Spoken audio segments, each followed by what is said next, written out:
जहाँ तक तक़सीम हिंद का ताल्लुक़ है, 1942 में जो करारदाद पाकिस्तान बयान हुई, उसके बाद फिर मुल्क में काफ़ी गर्मजोशी आ गई थी सियासी तौर पर।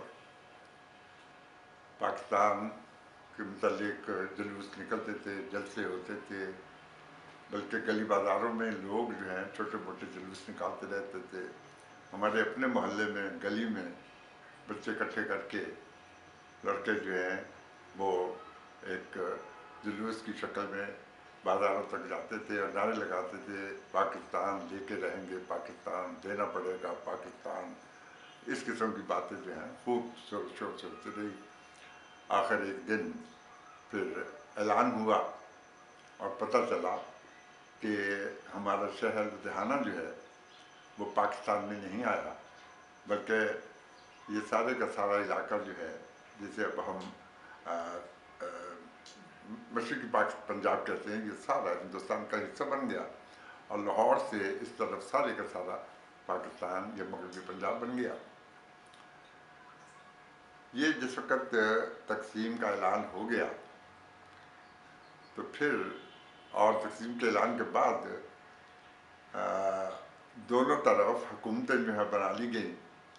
हिंदुओं की हुकूमत जो बनी उसमें फिर कुछ शिद्दत ये आई कि उन्होंने मुसलमानों को ज़बरदस्ती पाकिस्तान अपने अपने इलाकों से यानी हिंदुस्तान से निकलकर पाकिस्तान जाने का पर जोर दिया। और एक दिन ऐसा आया कि रात को ऐलान हुआ हुकूमत की तरफ से कि सुबह 10 बजे तक अगर तमाम लोग, मुसलमान लोग जो हैं, ये अपने जो इनके लिए एक क्या कहना चाहिए, एक जगह बनाई गई थी, वहाँ नहीं पहुँचेंगे तो उनकी जान माल का हम मुहाफ़िज़ नहीं हैं। कौन सा महीना था? ये जी अगस्त का ही महीना था, 14 अगस्त के बाद की बात है। ये 14 अगस्त के बाद ये कुछ हुआ था और आनन फानन लोगों ने निकलने का प्रोग्राम बनाया।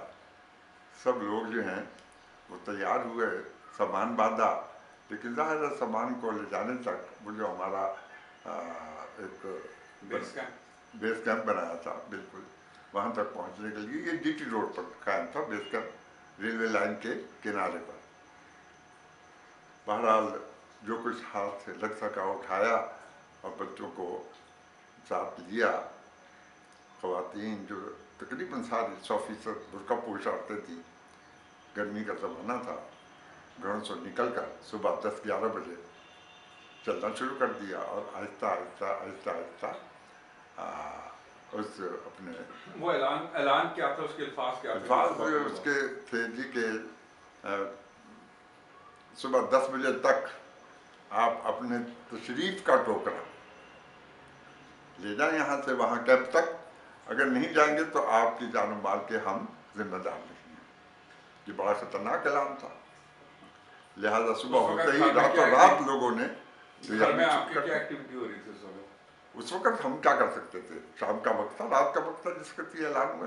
लिहाजा रातों रात लोगों ने अपना सामान बांधा और निकलने की ठानी, लेकिन चूँकि हमारे पास कोई कन्वीनियंस नहीं थी जिस पर सामान लाद कर ले जाए, लिहाजा नहते ही घर से निकले जान बचाने के लिए।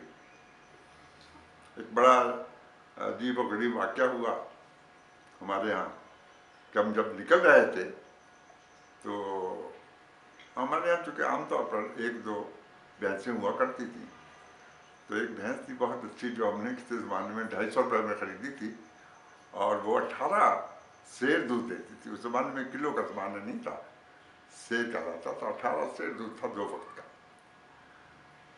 तो वहाँ एक हिंदू दूध वाला था, उसे पता था इस भैंस का। उसने सोचा कि अब ये लोग भाग रहे हैं, छोड़ कर जाएंगे तो मैं ले आऊँ जाके इनसे भैंस।